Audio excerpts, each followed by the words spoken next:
Part of my spiritual practice in the morning is pulling these little cards that have quotes or teachings from Paramahansa Yogananda. They're called paragrams. They're totally cute. They're like the original oracle cards.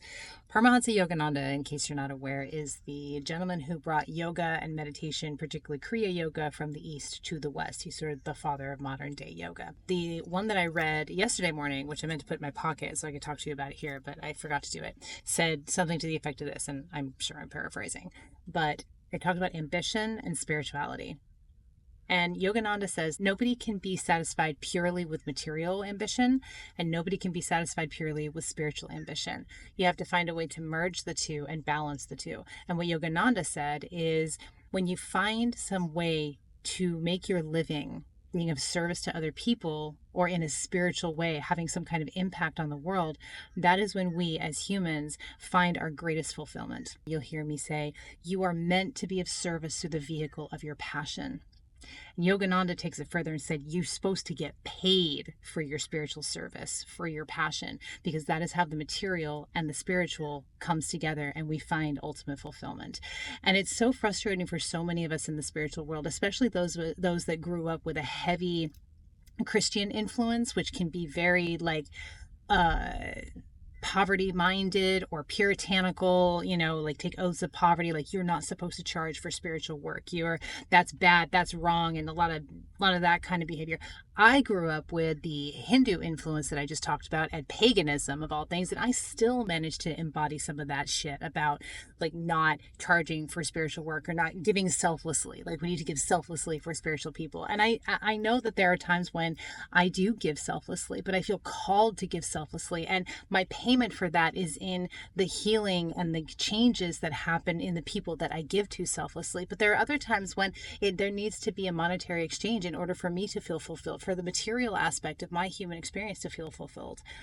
And that's just a fact of life. So here's how I do it and have done it for years. I run 2 spiritual businesses. One is the Bhava Spiritual Mission, which is the church that I founded to help people, to train people how to use their intuition. Not just how to use their intuition, how to access it, how to trust it, but then how to create a bridge to take that intuitive gift and put it to work as spiritual leadership in their lives. And I've been doing this since 2017. I brought dozens of people through this program, and each one of them has taken their gifts and made something magnificent and as of spiritual and divine service through the vehicle of their passion with their spiritual giftings. The second business I run is my Ingrid H LLC, and that's where I do real deep healing work with people. It's a process called somatic renewal. And of course, in Bhava, you kind of get all things, right? Because it's me, it's our community, and it's all the things that I teach and all the things that the community members bring in to teach as well. The community in Bhava is bar fucking none.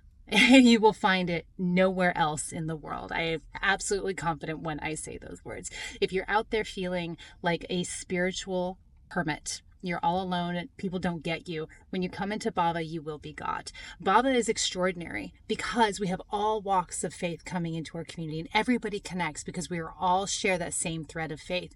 It doesn't matter what your spiritual belief set is. We have Christians, we have New Age, we have pagans, we've had, Norse people come in, like, what am I attracting, right? We have New Agers, we have everything coming in, all kinds of different manifestations of the divine showing up in these people's lives if we connect on faith.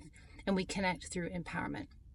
My spiritual gift is to move my ego aside and to see you whole, to bring forth pure divine love into the experience with you and me. Now, do I hold that forever for every person? No, because I'm also human. But when I'm in my spiritual gifting, you will see yourself through the eyes of God. And I do that through teaching my classes, through my one-on-one sessions, through my somatic renewal healing work. And it's taken some time for me to eke out what that is. And I now have a system where I am able to show you unequivocally what your spiritual gifting is and help you carve out a life of service with those gifts. In my meditation today, this was extraordinary. In my meditation today, Spirit said, you have to gift from your gift. So you have to give from the gifts that you have. When you gift from your gifts, from what is innate to you, from what is passionate for you, from what is easy for you, your cup doth not run out. It runneth over. And it is a joy to give from that place. And most people are disconnected with their gifts. that they are meant to gift to other people, because for whatever reason, it is part of it is the human experience in this time and space to be born into an environment that squashes your authenticity, and the journey is to find your way back to it. And I can help you with that. My team can help you with that. This community can help you with that. So if you're out there feeling alone and you're looking for a community and you're looking to be guided back home to yourself, I don't tell you what to do. None of us tell you what to do. We lift you up into leadership by helping you unearth and re-express your divine gifting. And then we help you have the fucking confidence you need to take that out into the world. And that, my friend, brings us back to the balance of material fulfillment and spiritual fulfillment. All of that coming together. I love you.